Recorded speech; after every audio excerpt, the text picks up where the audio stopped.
Welcome to Solvetic, your channel to always learn technology easily. Below in the description, you will find useful links we used in this video.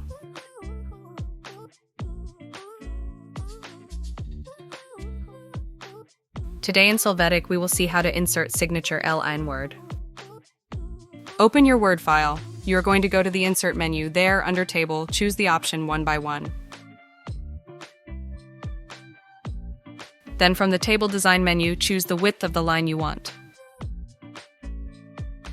Then under Borders, choose No Border.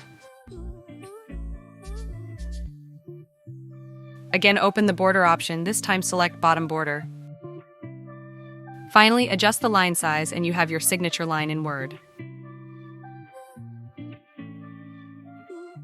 Hey, remember to subscribe Solvetic channel.